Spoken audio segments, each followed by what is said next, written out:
ओम शांति। आज की मीठी अव्यक्त मुरली मंथन की डेट है 23 मई 2021, जिसकी रिवाइज डेट है 6/1/88। अव्यक्त बाप दादा बाबा ने आज बहुत सुंदर टाइटल दिया है, जो है दिल के ज्ञानी तथा स्नेही बनो और लीकेज को बंद करो। कि कोई भी लीकेज हमें कभी भरने नहीं देता। तो बाबा ने इतनी सुंदर प्यारी वाणी चलाई है। चलिए हम सभी 1 सेकंड में अपने आप को एकाग्र करते हैं। चारों तरफ से मन बुद्धि को हटाकर अपनी आत्मा में ठिका लें कि मैं आत्मा परमात्मा की संतान। बाबा जो हमें रोज रोज ज्ञान के मोतियों से सजाते हैं ताकि हम इसको धारण करें। आत्मा धारण क्यों नहीं कर पाती है? कारण ये ज्ञान निराकार परमात्मा का है। किसके लिए? निराकारी आत्मा के लिए। यदि हम आत्मा में टिककर सुनेंगे तभी तो ये धारण होगा ना। यदि शरीर सुनेगा तो शरीर तो बाहरी आवरण है, खोल है, बाहर का बाहर ही रह जाएगा। आत्मा सुनेगी तो धारण करेगी। चलिए हम सभी आत्मिक भान से परमात्मा की याद में उनकी अमृत वाणी सुनते हैं ताकि हमारे जीवन में धारण हो सके और हमें माला माल करे हर एक चीज़ से, भगवान के वर्षे से। तो आज स्नेह के सागर भगवान अपने स्नेही बच्चों से मिलने के लिए आए हैं। ये रूहानी स्नेह, परमात्म स्नेह, निस्वार्थ सच्चा स्नेह है। सच्चे दिल का स्नेह आप सर्व आत्माओं को सारा कल्प स्नेही बना देता है, क्योंकि परमात्म स्नेह, आत्मिक स्नेह, अविनाशी स्नेह, यह रूहानी स्नेह ब्राह्मण जीवन का फाउंडेशन है। बाबा ने स्नेह पर बताया कि जैसे भगवान स्नेही है, वैसे बच्चों को भी स्नेही बनना है, निस्वार्थ स्नेही, जो ब्राह्मण जीवन का फाउंडेशन है। रूहानी स्नेह का अनुभव नहीं तो ब्राह्मण जीवन का सच्चा आनंद नहीं। परमात्म स्नेह कैसी भी पतित आत्मा को परिवर्तन करने का चुंबक है, परिवर्तन होने का सहज साधन है। स्नेह अधिकारी बनाने का, रूहानी नशे का अनुभव कराने का आधार होता है। स्नेह है तो रमणीक ब्राह्मण जीवन है, स्नेह नहीं तो ब्राह्मण जीवन सूखी है, नीरस है, मेहनत वाली है। परमात्म स्नेह दिल का स्नेह है, आत्मा का स्नेह है। लौकिक स्नेह दिल का टुकड़ा टुकड़ा कर देता है क्योंकि वह बट जाता है। अनेकों से स्नेह निभाना पड़ता है और अलौकिक स्नेह दिल के अनेक टुकड़ों को जोड़ने वाला है। इस बात को ठीक से समझेंगे। जैसे लौकिक में जितने नाते रिश्तेदार हैं उन सब के साथ हमारा स्नेह बट जाता है, मतलब स्नेह दिल के टुकड़े टुकड़े हो गए। हमने हर एक को अपना दिल दे दिया, बट गया ना हमारा दिल। तो अनेकों से निभाना पड़ता है और कोई एक से नहीं निभाए तो क्या होगा? वहाँ पे प्रॉब्लम होगी। और अलौकिक स्नेह क्या है ना, अनेक टुकड़ों को एक में जोड़ लेता है, क्योंकि एक पिता से स्नेह किया तो सर्व के सहयोगी स्वतः बन जाते हैं। क्योंकि भगवान बीज है तो बीज को पानी देने से हर पत्ते को पानी स्वतः मिल जाता है, पत्ते पत्ते को पानी देने की आवश्यकता नहीं होती। ऐसे रूहानी पिता से स्नेह जोड़ना अर्थात सर्व के स्नेही बन जाना, जिसमें दिल के टुकड़े टुकड़े नहीं होते। क्लियर बाबा ने समझाया ना। जैसे बीज जड़ में पानी देते हैं ना, पत्ते पत्ते को पानी थोड़ी देते हैं। उसी तरह से अलौकिक स्नेह कर लो, परमात्मा स्नेह कर लो तो हर किसी के स्नेही बनना इजी हो जाएगा। स्नेह हर कार्य को सहज बना देता है, अर्थात मेहनत से छुड़ा देता है। जहाँ स्नेह होता है वहाँ याद स्वतः रहती है। स्नेही को भुलाना मुश्किल होता है, याद करना मुश्किल नहीं होता है। चाहे ज्ञान अर्थात समझ कितनी भी बुद्धि में हो, लेकिन यथार्थ ज्ञान अर्थात स्नेह संपन्न ज्ञान हो। अगर ज्ञान है और स्नेह नहीं है तो वह रूखा ज्ञान है। स्नेह सर्व संबंधों का दिल से अनुभव कराता है। सिर्फ ज्ञानी जो है वह दिमाग से याद करते हैं और स्नेही दिल से याद करते हैं। दिमाग से याद करने वाले को याद में, सेवा में, धारणा में मेहनत करनी पड़ती है। वह मेहनत का फल खाते हैं, क्योंकि दिमाग लगाते हैं ना हर चीज़ में, क्यों, क्या, कैसे, ज़्यादा समझने वाले लोग का यही हाल होता है, दिमाग से चलते हैं, मेहनत का फल खाते हैं। हुँ? और स्नेही मोहब्बत का फल खाते हैं। जहाँ स्नेह नहीं, दिमागी ज्ञान है, तो ज्ञान की बातों में ही देखिए आगे माँ बाप ने बोल ही दिया, क्यों क्या कैसे दिमाग लड़ता रहेगा और लड़ाई लगती रहेगी अपने आप से। वैर संकल्प ज़्यादा चलेंगे और जहाँ क्यों क्यों होगी वहाँ क्यों की क्यों होगी, क्यों लगी होगी। और जहाँ स्नेह है वहाँ युद्ध नहीं लेकिन लवली नमस्ता है। जिससे दिल का स्नेह होता है तो स्नेह की बातों में क्यों क्या नहीं उठता। जिसे हम दिल का स्नेह करते हैं उसके किसी भी एक्शन में हम क्यों क्या नहीं करते। जैसे परवाना शमा के स्नेह में क्यों क्या नहीं करता, न्यौछावर हो जाता है। सही बात है ना। वैसे परमात्मा स्नेही आत्मा स्नेह में समाई हुई रहती है। कई बच्चे पिता से रूरिहान करते या कंप्लेन करते हैं। ज्ञान तो बुद्धि में है, ब्राह्मण भी बन गए, आत्मा को भी जान गए, पिता को भी पूरे परिचय में जान गए, संबंधों का भी पता है, चक्र का भी ज्ञान है, रचयिता और रचना का भी ज्ञान है। फिर भी याद सहज क्यों नहीं होती बाबा। बाबा कह रहे कई बच्चे मुझसे शिकायत करते कि मुझे अब सब चीज़ का ज्ञान हो गया फिर भी याद क्यों नहीं होती इसने। सच्चा आनंद का व शक्ति का शांति का सदा अनुभव क्यों नहीं होता बाबा। मेहनत क्यों लगती है, निरंतर क्यों नहीं याद रहती, बार बार याद क्यों भूलती है। इसका कारण है क्योंकि ज्ञान दिमाग तक है, ज्ञान के साथ साथ दिल का स्नेह कम है। हर किसी के बारे में कुछ न कुछ पकड़ के रखा है। दिमागी स्नेह है, मैं बच्चा हूँ, वह बाबा है, दाता है, विधाता है।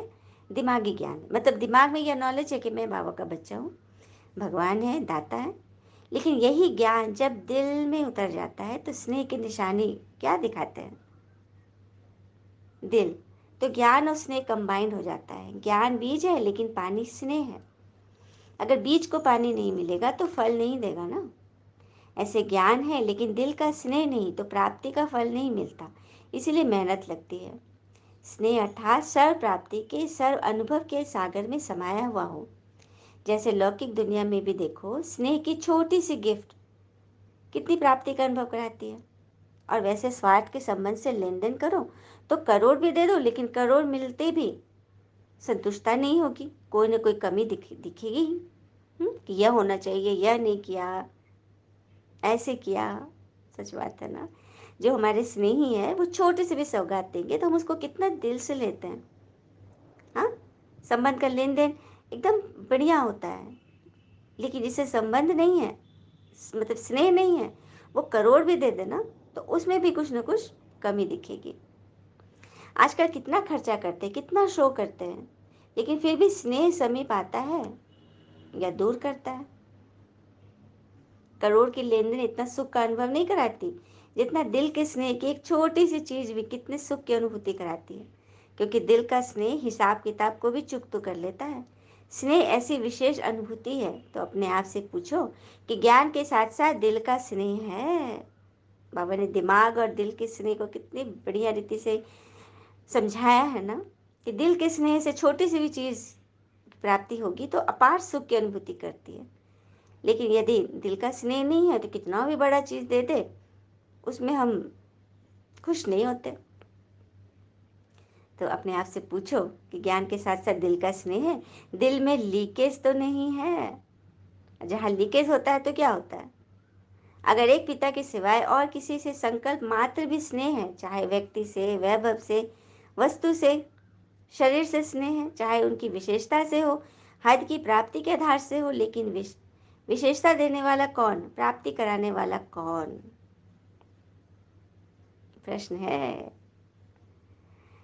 हम कोई भी निमित्त है, कोई भी बहुत बढ़िया है, वो बहुत अच्छा उसकी विशेषता है, तो उस हद की प्राप्ति के आधार पर उस विशेषता में हम खो जाते हैं। लेकिन ये विशेषता देने वाला कौन है, प्राप्ति कराने वाला कौन है, इस पे चाहे किसी प्रकार से स्नेह अर्थात लगाव, चाहे संकल्प मात्र हो, चाहे वाणी मात्र हो, वह कर्म में हो, इसको लीकेज कहा जाता है। लीकेज को बाबा डिफाइन कर रहे कि संकल्प मात्र में भी चाहे वाणी से हो तो वो लीकेज। और कहते भी है ना, हम तो सुनते हैं ना, संकल्प से सिद्धि, सोच से सिद्धि होती है। तो जैसे सोच से सिद्धि होती है, वैसे वाणी से भी सिद्धि होती है, बोल से भी होगी। हमने सुना है ना कि संत महात्मा जो होते थे, कोई ना कोई मंत्र जाप अजपा जाप चलते रहता था, जिससे वो सिद्धि स्वरूप बन जाते थे। अब जैसे ओम नमः शिवाय का मंत्र, ये हाई एनर्जी वर्ड है, तो इसको बार बार बार बार बोलने से ना सिद्ध हो जाता है, सिद्धि मिल जाती है। उसी तरह से कोई लो एनर्जी वर्ड भी है, किसी के बारे में कुछ नेगेटिव आ रहा है, बार बार हमारे मन में चल रहा है, और उसे हम विजुअलाइज भी कर रहे हैं, तो वो सिद्ध हो जाएगा। अब जैसे कि किसी के घुटने में दर्द है, और उसके मुंह से बार बार निकलता है हाय मेरा घुटना, और सिर्फ अपने तक ही नहीं रखता है, जितने भी लोग मिलते हैं वो सबसे कहता है कि मेरा घुटना तो गया। बार बार कहने से यह सिद्ध हो जाएगा। आप लाख इलाज कराओ, वो ठीक नहीं होगा, क्योंकि आप मन में भर लिए हो कि ये ऐसी है। तो उसकी जगह पे क्या करना, वाह वाह करना है। अब ये तो बड़ा मुश्किल है कि दर्द है तो उसके बारे में वाह वाह कैसे निकलेगा। तो सोचिए, दर्द के पहले मेरा घुटना कैसा था, इसने मेरी कितनी मदद की, कितना साथ दिया। बाइबल में भी इसके बारे में बहुत सुंदर लिखा है कि जिस चीज़ के प्रति हम कृतज्ञ होते हैं, कृतार्थ होते हैं, वो बढ़ती जाती है, और जिसके बारे में शुक्रिया अदा नहीं करते, शिकायत करते, वह चीज़ ले ली जाती है हमसे, क्योंकि हमने इसकी कदर नहीं की। अब जैसे कोई अमीर व्यक्ति है, वो और अमीर हो रहा है, होता ही जा रहा है, और गरीब और गरीब होता जाता है। कारण, अमीर से यदि पूछो कि कैसे है भैया, क्या हालचाल है, कहेगा एकदम फर्स्ट क्लास, मस्ती है बोलेगा। और गरीब से पूछो, हाँ कट रही है, 2 रोटी मिल रही है। तो एक तो हाई एनर्जी वर्ड हो गया, एक लो एनर्जी, तो उसी में हम रचने बसने लगते हैं। इसीलिए अच्छा बोलिए, क्या जाता है, कोई पैसा थोड़ी जा रहा है। वाणी का मन पर बहुत प्रभाव पड़ता है, तो अपने मन के पीछे पड़ जाए, पूरी देखभाल कीजिए, उसे अच्छा महसूस कराइए। फिर देखिए आपका मन कैसे आपको शक्तियों से भरपूर करता है, स्नेही बना देता है, जो कि भगवान हमसे चाह रहे हैं ना कि हम स्नेही बने, लीकेज ना हो, वाणी में भी कोई लीकेज ना हो। कई बच्चे भोलेपन में कहते हैं लगाव नहीं है लेकिन अच्छा लगता है, चाहते नहीं लेकिन याद आ जाती है। तो लगाव की निशानी है संकल्प, बोल और कर्म से झुकाव, इसलिए लीकेज होने के कारण शक्ति नहीं बढ़ती है। अब कोई झोली हम भर रहे हैं और अंदर लीकेज है, तो लाख भरते जाएंगे, वो लीक होने के कारण वो गिरते रहेगी, भरेगी नहीं। जिससे मेहनत लग रही है, बार बार भर रहे हैं, बार बार भर रहे हैं,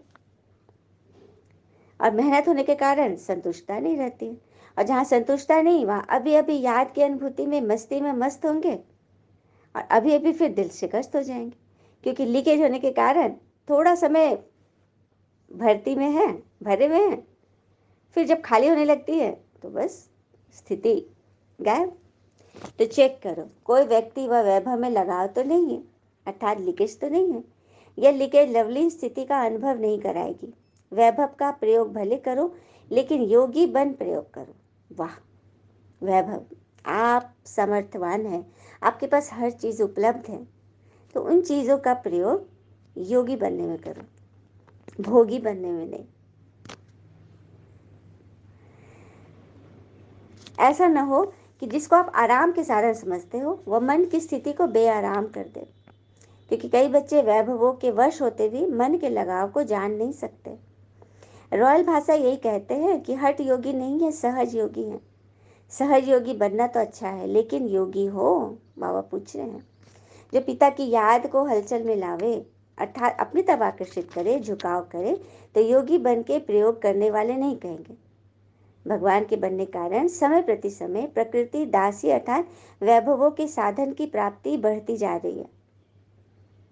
अभी अभी 18-19 वर्ष के अंदर कितनी प्राप्ति हो गई है, सब आराम के साधन बढ़ते जा रहे हैं। ये बात सच है ना, साइंस के कितने तरह के इक्विपमेंट्स आ गए जो हमारे आराम की चीज़ें हैं, उसमें क्या करते हैं, हम आलस अलबेलेपन में आ जाते हैं। लेकिन यह प्राप्तियां पिता के बनने का फल मिल रहा है। हमें जो प्राप्तियां मिल रही है, हम भरपूर हैं, हर तरह से किसी चीज़ की कमी नहीं है, तो ये भगवान से हमें मिल रहा है, ये हमारे लिए गिफ्ट है।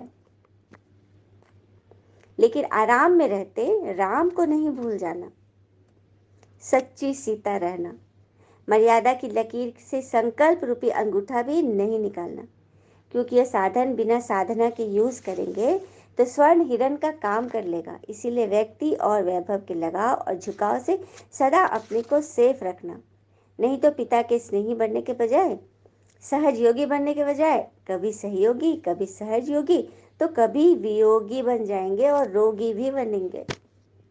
आई बात समझ में? किसी भी चीज में हमें लगाव नहीं रखना है। ऐसी अनुभूति में रहेंगे, फरियाद करते रहेंगे, कभी याद करेंगे तो कंप्लेन कभी पूरी नहीं होगी। व्यक्ति और वैभव के झुकाव की निशानी एक तो सुनाई, कभी सहयोगी, कभी योगी, कभी फरियादी बने रहेंगे।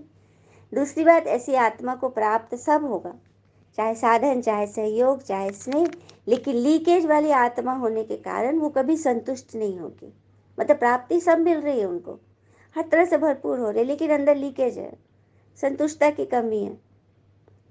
दूसरे ऐसे अनुभव करेंगे, इनको बहुत मिलता, इन जैसा किसको नहीं मिलता, लेकिन ये आत्मा सदा अपने अप्राप्ति का, दुख का वर्णन करती रहती है। लोग कहेंगे इन जैसा सुखी कोई नहीं है, वह कहेंगे मेरे जैसा दुखी कोई नहीं है, जैसे गैस का गुब्बारा जब बढ़ता है तो बहुत ऊंचा जाता है और जब खत्म होता है तो एकदम फुस हो जाता है। जैसे उसका हवा निकलेगी, बलून का क्या हालत होता है, पट से नीचे गिर जाता है। तो वैसे ही आत्माएं बन जाती है। जब पूरा मस्ती में है, ज्ञान अंदर भरा हुआ है, तो पूरा फूल कर ऊपर पहुंचे हैं। जैसी कुछ बात हुई, एक पिन चुभ गया किसी की बातों का, बस तुरंत डिफ्यूज होके नीचे। देखने में कितना सुंदर लगता है, उड़ता हुआ, लेकिन अल्पकाल का होता है ना। तो कभी अपने भाग्य से वो संतुष्ट नहीं होगा, सदैव कोई ना कोई को अपने भाग्य के अप्राप्ति के निमित्त बनाते रहेंगे। भाग्य विधाता भाग्य बनाने वाले हैं, और जहाँ भाग्य विधाता भाग्य बना रहा है, उस परमात्म शक्ति के आगे आत्मा की शक्ति भाग्य को हिला नहीं सकती। जहाँ भगवान स्वयं बैठ हमारा भाग्य बना रहा है, वहाँ पर हम हिलते डुलते हैं, बहानेबाजी करते हैं। इसमें सब होशियार हैं, इसीलिए ये चेक करो, चाहे स्नेह से झुकाव हो, चाहे हिसाब किताब चुकतू होने कारण झुकाव हो। जिससे ईर्ष्या व घृणा होती है, वहाँ भी झुकाव होता है। देखो, एक लगाव से अच्छाई में झुकाव होता है और एक ईर्ष्या व घृणा में भी, नफरत में भी। बार बार वही याद आता रहेगा। बैठेंगे योग में और याद आएगी वही बातें। सोचेंगे मैं स्वदर्शन चक्रधारी हूँ और चलेगा परदर्शन चक्रधारी। किसी की बातें याद आएगी, किसी की जहर बुझी बातें मन में हैमर करेगी। तो झुकाव दोनों तरफ का हमें नीचे ले आता है, चाहे अच्छाई के रूप में या बुराई के रूप में। फिर बाबा के आगे अर्जी डालते हैं, बाबा वैसे तो मैं बहुत अच्छी हूँ, सिर्फ यह एक ही बात ऐसी है, इसको आप निपटा दो, मिटा दो। बाबा मुस्कुराते हैं, हिसाब बनाए आपने और चुकतू बाप करे। सुंदर रीति से बाबा ने आंसर दिया ना, हिसाब आप बना रहे हो, सब कुछ जानते बूझते भी, और चुकतू मैं करूँ? चुकतू भी आप ही को करना है। बनाने के समय तो मुझे भूल गए, चुकतू के टाइम बाबा बाबा कहते हो। वाह वाह वाह। करण करावनहार कराने के लिए बंधा हुआ है, लेकिन करना तो आपको पड़ेगा, मैं तो सिर्फ रास्ता बताऊंगा। तो दिमाग के ज्ञानी मत बनो, दिल के ज्ञानी और स्नेही बनो, और अपनी लीकेज को चेक करो कि कहाँ कहाँ पर लीकेज है, उसे भरो। फिर बाबा ने आगे बोला, अपने को डबल हीरो समझते हो? हीरे तुल्य जीवन बन गई है तो हीरे समान बन गए, और सृष्टि ड्रामा के अंदर आदि से अंत तक हीरो पार्ट बजाने वाले बने हो। कोई भी हद के ड्रामा के पार्ट बजाने वाले हीरो एक्टर तो नहीं बने हो, हद के ड्रामा में तो नहीं फंसते हो। पिता के साथ पार्ट बजाना ये कितना बड़ा भाग्य है संगम का। भगवान के साथ हम पार्ट बजा रहे हैं, उनके मददगार बने हैं। तो सदा इस श्रेष्ठ भाग्य को स्मृति में रख आगे बढ़ते रहो। रुकने वाले तो नहीं हो ना, जो थकता नहीं है वह रुकता भी नहीं है, बढ़ता रहता है। तो आप रुकने वाले हो या थकने वाले, अकेले होते हो तो थकते हो, बोर हो जाते हो तो थक जाते हो। सही में एक अकेले होंगे ना तो बोरियत फील होगी कि क्या जीवन है, कोई नहीं है। अरे भगवान है ना। जहाँ साथ है तो सदा ही उमंग उत्साह है। कोई भी यात्रा पर जाते हो, साथ में रहते हो तो कितना मजा आता है ना। संगठन में कितना अच्छा होता है। योग तपस्या भी करते हो तो एकदम भर जाते हैं। अगर कोई अच्छा साथी होता है तो कभी बोर नहीं होने देता। तो सदा आगे बढ़ने वाले सदा ही हर्षित रहते हैं, सदा खुशी में नाचते रहते हैं, तो वृद्धि को पाते रहते हैं। किसको साथी बनाना है हमें? एक ईश्वर की कंपनी सदा हमारे साथ हो।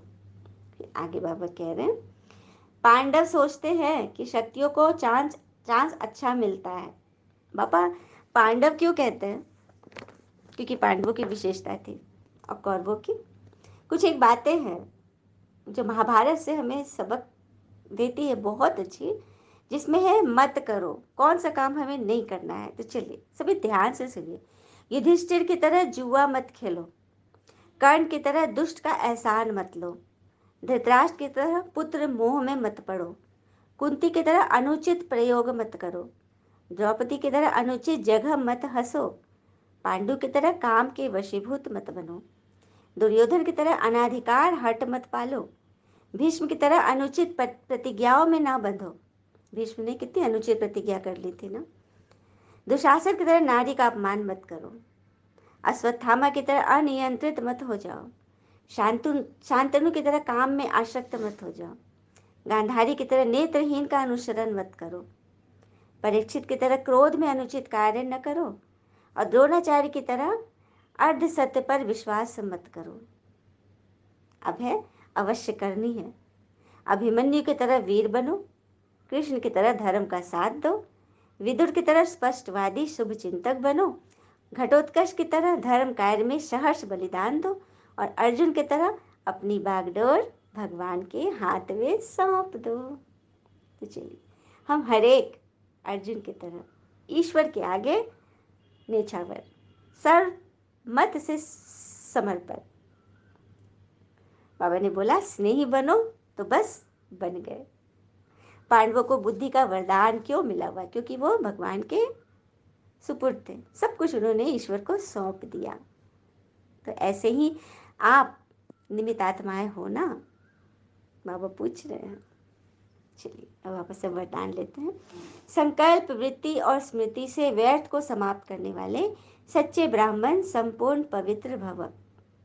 संकल्प वृत्ति और स्मृति से व्यर्थ को समाप्त करने वाले सच्चे ब्राह्मण स्वरूप भव। अपनी संकल्प वृत्ति और स्मृति को चेक करो। अभी अभी क्या बताया गया था? हमारे संकल्प कि मेरे साथ ऐसा हुआ वैसा हुआ, वृत्ति जो हम सोचेंगे बोलेंगे करेंगे वो हमारा वाइब्रेशन बनेगा। तो उसे चेक करें। ऐसा नहीं कि कोई गलत हो गया, पश्चाताप कर लिया, माफ़ी मांग ली और छुट्टी हो गई। कितना भी कोई माफ़ी ले, लेकिन जो पाप हुआ, व्यर्थ कर्म हुआ, उसका निशान नहीं मिटता। रजिस्टर साफ स्वच्छ नहीं होगा। रजिस्टर में लाल दाग लग गया है और उसको आप मिटा रहे हो तो वहाँ पे एक दाग है ना, कभी कभी पेज फट भी जाएगा। तो सिर्फ इस रीति रस्म को नहीं अपनाओ, लेकिन स्मृति रहे कि गलती हो ही नहीं। मैं संपूर्ण पवित्र ब्राह्मण हूँ। अपवित्रता संकल्प वृत्ति व स्मृति को भी टच नहीं कर सकती। इसके लिए कदम कदम पर सावधानी रखो। स्लोगन, पिता के साथ को यूज करो तो कभी दिल शिकस्त नहीं होंगे। जब भी कोई दिल शिकस्ती की बात आ रही है, किसी की बातें मन को टच कर रही है, दिमाग में हैमर कर रहा है, तो दिमाग ही बाबा को सौंप दो।